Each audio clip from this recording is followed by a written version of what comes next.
bos atau atasan dari pusat atau HO datang ke cabang, diajak makan siang, kamu menolak, enggak apa, saya mau makan sama teman-teman kantor aja.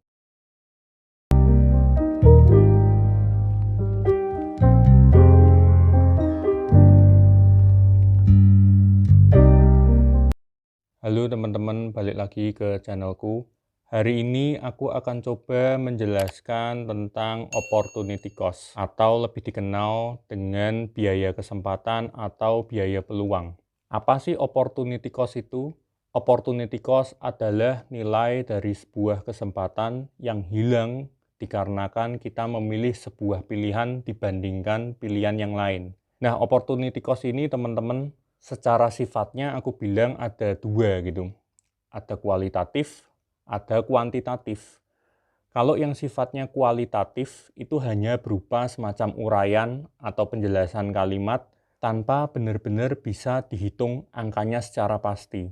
Kalau kuantitatif benar-benar bisa diukur dengan angka. Nah, sekarang kita masuk ke contohnya ya, dalam kehidupan berkeluarga misalnya. Kita lagi ada di rumah, kita ditelepon temen, diajakin ngumpul di kafe misalnya selama 2 jam.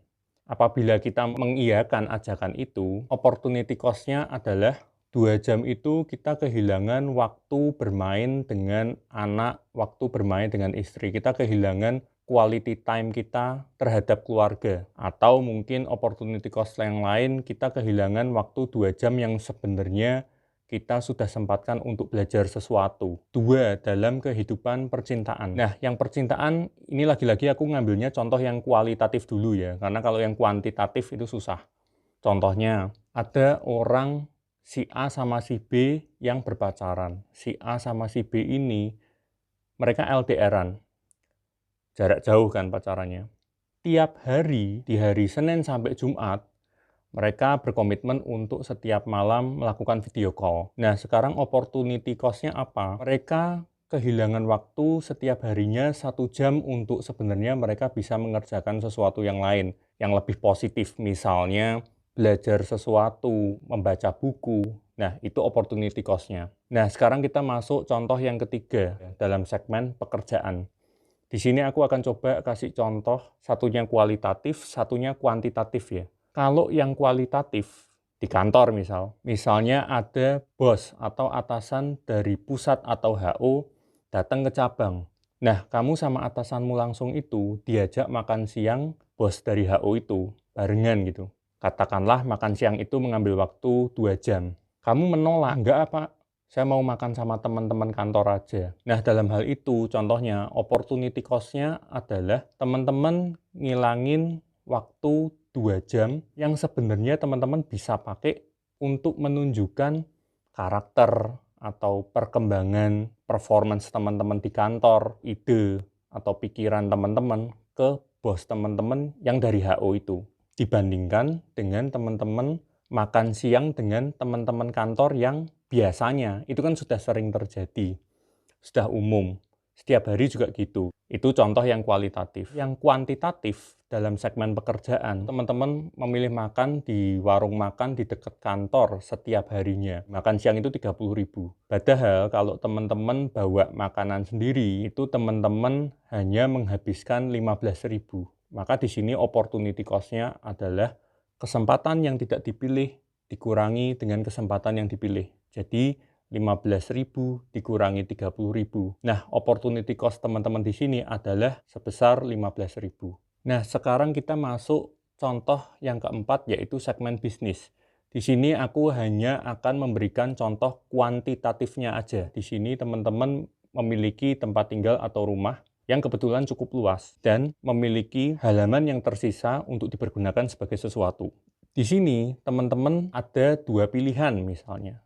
Teman-teman hendak memilih untuk membuat warung makan atau teman-teman mau membuat kos-kosan. Pada akhirnya teman-teman memilih halaman teman-teman digunakan sebagai warung makan. Nah, ternyata rumah makannya teman-teman itu sebulan menghasilkan bersih 30 juta. Seandainya rumah teman-teman yang luas itu dipergunakan sebagai kos-kosan, itu ternyata menghasilkan secara 1 bulannya bersih 60 juta. Nah, opportunity cost-nya di sini berarti adalah 30 juta dikurangi dengan 60 juta. Nah, sekarang kita coba bahas. Mungkin teman-teman pada mikir gitu, ah, apa sih ini cuma istilah aja kok gitu. Jangan-jangan ini cuma buat keren-kerenan aja gitu. Nah, itu enggak seperti itu ya teman-teman. Sebagai perbandingan, aku akan coba ambil analogi yang serupa, yaitu marketing mix 5P. Marketing mix 5P ini juga umum digunakan oleh perusahaan-perusahaan besar gitu. Apakah itu juga untuk keren-kerenan istilah aja? Enggak gitu. Itu digunakan sebagai landasan atau kerangka berpikir kita untuk memudahkan kita ketika kita disuruh atau berkewajiban melakukan atau membedah dan menganalisa suatu hal atau masalah. Nah, sebagai contohnya misalnya teman-teman ini memiliki rumah makan gitu. Rumah makannya tiba-tiba dalam 1 bulan yang rata-ratanya penghasilannya misalnya 50 juta. Loh ini kok turun sampai ke 25 juta, hampir separuhnya. Ini ada apa ya? Nah, marketing mix 5P ini diperuntukkan untuk itu. Jadi teman-teman nggak perlu berpikir lebih dalam lagi untuk memulainya dari mana, bingung. Teman-teman langsung berpikir dengan marketing mix 5P ini, teman-teman akan langsung bisa memulai dari people, proses, produk gitu. Wah, jangan-jangan kualitasnya nggak terjaga dengan baik nih, price-nya gitu, harga produkku itu dibandingin dengan kompetitor yang muncul beberapa bulan ini ternyata memang sudah nggak bersaing gitu. Promotionnya misalnya, oh ternyata di kompetitor itu pada galakin promo beli satu gratis satu gitu. Itu berlaku setiap happy hour, setiap weekdays gitu.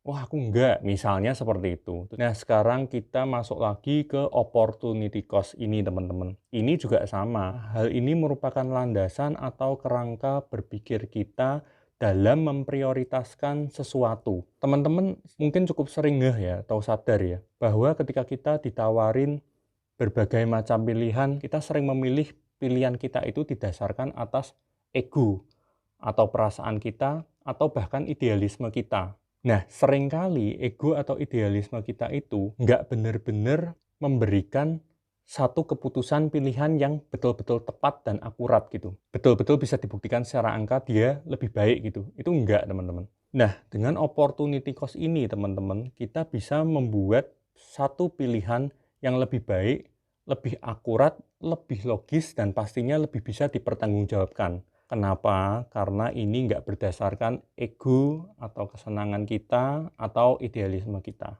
Sekian dulu teman-teman ulasan dari aku pada hari ini. Terima kasih dan matur nuwun.